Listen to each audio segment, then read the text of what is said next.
Run it. I can't take no loss. I don't even know what it costs. I hit the ground, then it go off. Yeah, hit the ground, then it go off. Yeah, I can't take no loss.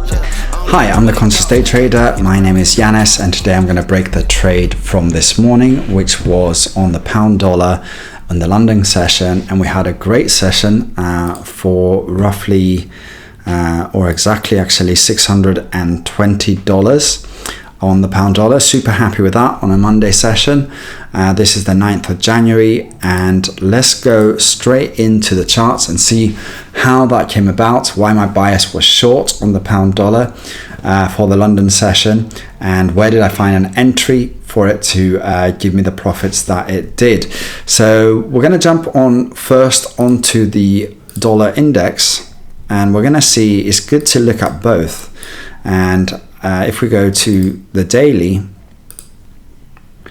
I was seeing on the this area here that the market would have come and filled into the sell side liquidity. Obviously, if you on the hour, we saw some bouncing around below this previous daily low. So we knew that the dollar is at a discounted level, and potentially this could come up and play against us. But what we did see on the 15-minute at the time, if we look at 7 o'clock, we saw an area where the market could be. If we look at the 1 minute and we go back to that area we were talking about earlier, we saw this area here of fair value that the dollar could use its strength to go and fill, which it did, and then it came up even higher. So that's where the opposite, this is good for the pound, because the strong dollar would help the pound dollar collapse. On the same field on the 15-minute, as you are used to me now, we have our ICT daily highs and lows, where we know the equilibrium level. If we go on the daily, this area here, we've identified the previous day and low, the high and low, and the equilibrium. Below, we've got an area of interest that if the market wanted to trade it short, potentially in the following weeks, this is an area where it hasn't been filled. And on the upper side, we had areas of liquidity that the market would want to go and take out. So those are the two options that could happen. And as you can see, option one is happening as we speak. This is live data. But I shorted this for the London session because I thought this is going to have a reaction around the buy side liquidity and this buy side liquidity here. So if we go down to the 15-minute and we go back to the London session, which is this box here,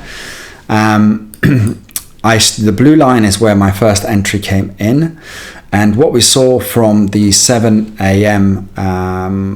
Open, we had a short to below this liquidity here, and then it built up all the way up until 9:45, which 8:45 to 9, which was the area where I got interested. So if we look at the 1 minute and see why did I get interested and what was my entry, what we'll see is during the session here, as we hit those highs, it was my thought was that this original move I didn't take in the pre-market, just because I believed that it would fill even higher on that side liquidity.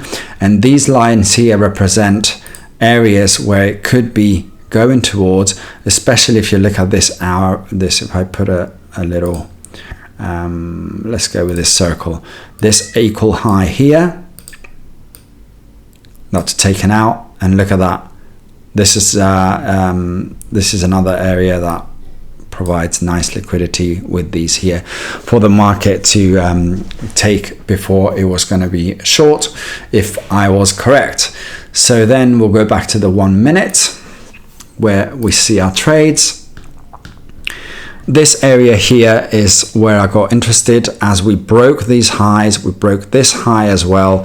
We're now trading at that time was at the high of the session, and we had a broker structure on the downside with this here, and I got a feel when this fair value gap, if you want, I can draw it in for you. That fair value gap from there to there got filled with that candle, and that was my entry, or originality entry. The market didn't collapse down, came even higher. So what I did when it came up to this point, to take these equal highs here, I had a second position. I always trade with two positions, and my aim was to take this position out. So what happened is when that came down, I closed that position and then got a better price. And that way I could trail my price all the way to the top, which I got better and better prices, and I ended up with having two big positions, not big positions, but two lots broken up to ones, and I trailed it all the way down to the lows of this swing low here.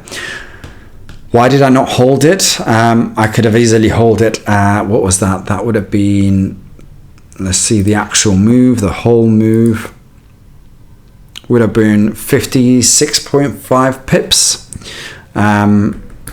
I believe I held it till, let's have a look, 121411. So I did hold it this time a little bit better than normal. I held it to this low here, for one a bit higher, but I was aiming for that area here, and that candle probably took me out.